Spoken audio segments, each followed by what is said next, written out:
Ladies and gentlemen, please welcome Paul Thomas Anderson.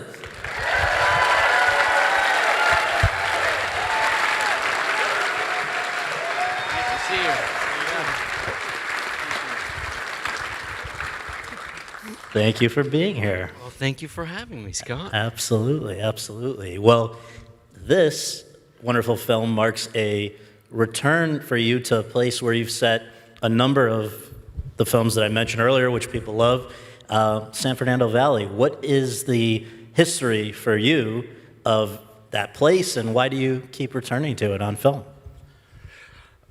Well, it was where I was born, and I haven't moved from it.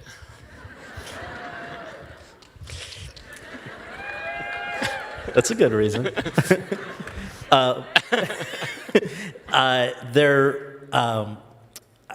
I think you've talked about this film being inspired by a couple things. Something that you just happenstance witnessed in the neighborhood, and then also somebody who you know. I wonder if you can talk about those things. Well, right. The story has two starts. One of them is that when I moved into a new house about 20 years ago, I was walking around the neighborhood, and I was walking by a middle school, and it was picture day, which I kind of like in October, and I saw this really ambitious, like junior high kid trying to get the phone number from a really cute girl who was working at the yearbook photo place, and I filed it away in my mind, and I thought, that's a terrific premise, you know? The premise being, what if against all better judgments, this girl actually turns up for a date with this annoying kid? It's kind of like something that Billy Wilder might do, I suppose.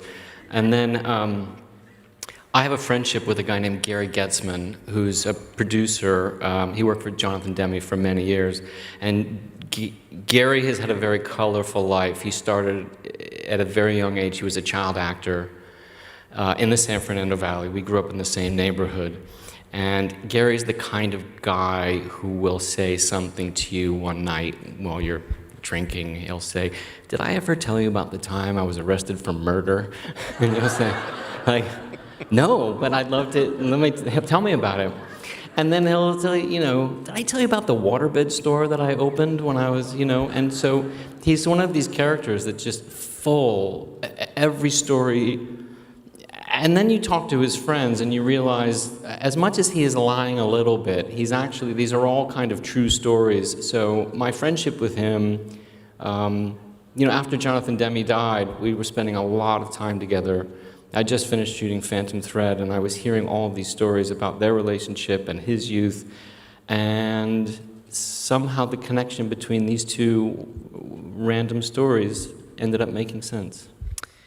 And I guess in terms of, I don't know if it was more visual or tonal or what, but there were a few other coming-of-age classic movies that I think were in the back of your mind as you went about this? Sure.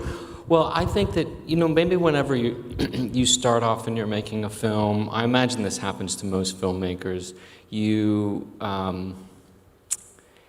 by the way, just listening to Steven Spielberg talk, I was like, I wish I could come out here and talk about Steven Spielberg for about 3 hours. Because,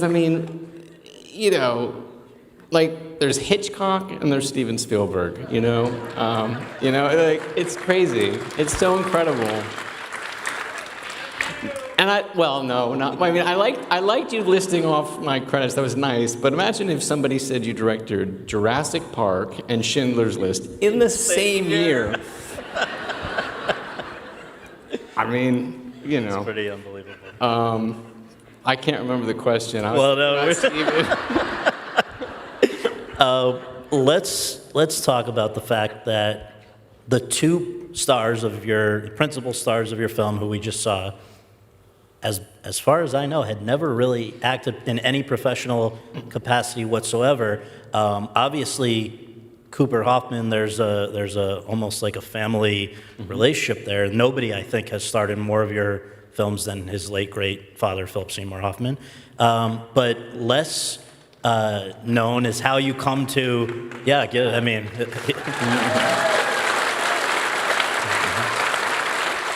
And in fact, I believe that it was 16 years ago that you were first at this film festival honoring Philip Seymour Hoffman. That's right. So, but less obvious to people about how you might have cast this person is Alana Haim, a wonderful talent in the music world. Yeah. How did you not only come to her, but then there is a long-standing tie to her as well, right? To her family.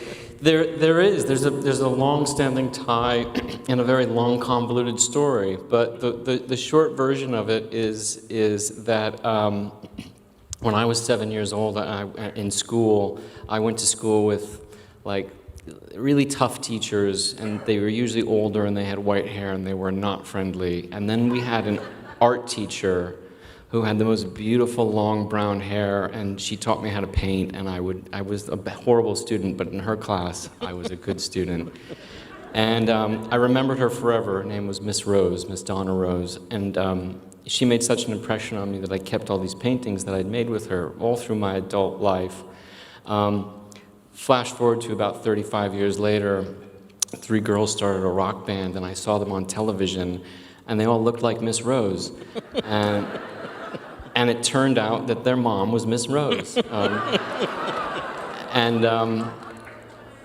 And so they came over to our house for dinner, and I didn't know that at the time. Then they came over for dinner, and they said, our mom was Miss Rose. It was this miracle. It was this kind of like not this connection that I couldn't figure out. But I went into my son's room, and there was a painting that I had kept from, and I showed it to them. I said, yeah, your mom made quite an impression on me. So now here I am, and Alana is the youngest sister of the group Haim. They are brilliant musicians, incredible women.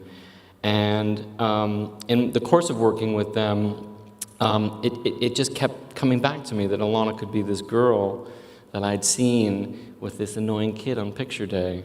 Yeah. And this idea that somebody's never acted before, I mean, it's kind of like, I don't know, taking nothing away from acting, because I've worked with great ones and I love it, but it's also kind of bullshit in a way. It's like if you know, like, you know, it's about fearlessness and competence and support and respect, and I had that with her, I had that with Cooper, and yeah, it's kind of thrilling to watch 2 people that have never done it before. You know, and you can't say don't be scared, that doesn't work, but you know, to watch the growth of that happen over the course of 60 days, that's one of the great memories that I'll have of making this film, for sure. Absolutely. One of the other unforgettable parts of this movie is Bradley Cooper's portrayal of John Peters, a very real person. I'm wondering, you know, there are other people here, including the Sean Penn character and others, who are clearly modeled on people who existed, but I think there are, I don't believe there are others who are actually named as the character after the person who they played. How did you decide to portray John Peters, and was John Peters aware that this was coming? Well, for anybody does everybody know who John Peters is or was, right? He's the kind of notorious, he's like the most notorious Hollywood producer of the kind of character who would scream and yell, and there's girls everywhere, and he was just this fabulous creation from Hollywood's, the kind of like oozed out of Hollywood in the 70s and 80s. And back to Gary, is that Gary delivered a waterbed to John Peters' house. And I heard this story, and I thought, well, it's so fascinating. Like, did he scream at you? Did he beat you up, or what happened? They said, oh, no, he was dating Barbra Streisand at the time, and he had to go to the movies, so he just let us into his house, and we set up a waterbed. And then so I thought that wasn't dramatic at all, and then I just created this whole concoction out of my imagination. I've never met John Peters at the time. I just thought, well, he's a Hollywood movie producer. But I did approach John Peters thinking that it was the right thing to do. I'll tell you the reason why it's important to leave it as John Peters is that he very famously dated Barbra Streisand. And that's an important thing, I think, at that time, to sort of place it in the context of what the world was, and especially for a girl like Alana. Barbara Streisand is just this miracle. And so having the reality of John Peters was important. So I did approach him and I said, I want to tell you about this story that I have. And he said, well, tell it to me because I don't read. I can't. He does read, he can read, but he just doesn't read. Right. And I told him the story, and I explained the whole sequence for anybody that's seen the movie. There's a sequence, he's berating them and screaming and yelling at them. And then, and I was telling him about it, and I was telling him about how much he was screaming at Alana about her, how horrible a driver she was and all this kind of stuff. And his face started to drop a little bit. I thought, I'm losing him. And I got to the end of the story, and he said, this is great. He said, I just have to ask you a question. What does she look like? I said, well, she's beautiful. And he said, I would not be screaming at her. I would try to fuck her.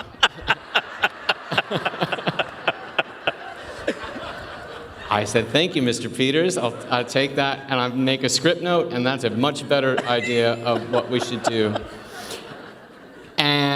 And then I think the clincher was, he said, well, who's playing me? And I said, Bradley Cooper. He said, good casting. I said, I could be misinformed, but I heard he also had a line that he wanted in there. oh, yeah, no, he said, would you just, as I was leaving his house, he said, just do me one favor, get my pickup line in there. And I said, what is it? And he says, I will go up to a girl, and I would say, excuse me, do you like peanut butter sandwiches? I said, did that work? He said, absolutely. Hey, it was the 70s. I was like, I don't know, maybe it's so odd that they couldn't help but laugh or something like that. Well, Try it sometime. it worked for him, yeah. So when you're writing, a lot of your movies have a lot of characters, but this one, it feels like maybe as many as any. And I wonder, also a lot of different, settings of different scenes. It feels like just a huge thing. And I wondered, is this something where you just write and you see where your imagination leads you, or do you actually have to kind of sit down and outline something like this? Well, I don't outline because that somehow takes the fun away from it. But when you do have the experiences of somebody, let's say like you're adapting a book, or if I'm adapting these experiences of this real life of this person I know that I have this collection of stories. I've got 6 or 7 great ones that hopefully you can make in the film. Ideally, at its best, you have a story that has a center to it, and the center can hold, and that's this kind of half romance between these two, that they will, they won't, but they can't, and all that stuff, and then all of the peripheral stuff around it. It's a pleasure to write that way because you know you're aiming at something, and you have things that you want to get in there, but at the same time, you're still not quite sure how it'll ever get there. So there's a knowingness and also a freedom of flight, where you're like, I'm not quite sure where this is going to take us, but at least I can see way out on the horizon where I'd like to land. Yeah, it ended up being a wonderful way to work, and ended up being, well, you're never supposed to say this, it was easy to write, it was fun to write, yeah, it's supposed to be a chore and all that, like banging your, throwing pages into the trash can and all that, but it just was such joy. So people coming out of this movie have, it's just a lot of fun. There's such a ride of a movie, and I wonder for you, what has been the most interesting kind of feedback that you've gotten from people who have seen the film? I think it would be my son, who eventually admitted that it didn't really have a plot, but he did like it. High praise, right? Yeah.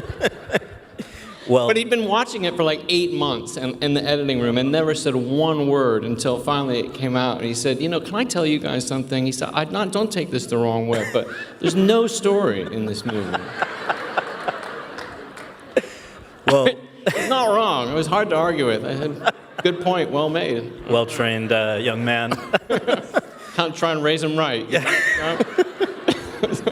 Well, we are lucky that at the end of this rotation of the 5 interviews, I believe you're going to be willing to come back out and join us with Sir contestant Kenneth. number 3. Yeah. I hope so.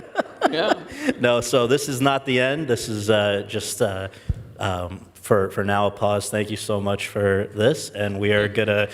You could just sit for 1 sec, and right now what I'm gonna do is introduce a clip of our next guest, who is currently quarantining in Japan. This is a gentleman who has received international acclaim for projects including Happy Hour, Asaka 1 and 2, Wheel of Fortune, and Fantasy, and most recently a film for which he has become only the 3rd Japanese filmmaker ever nominated for the Best Director Oscar, after both Hiroshi Teshigahara for 1965's Woman in the Dunes and Akira Kurosawa for 1985's Ran, not bad company, to go with other nominations this year for Best International Feature, Best Adapted Screenplay, and Best Picture. Let's take a look at a scene from Drive My Car from Ryusuke Hamaguchi.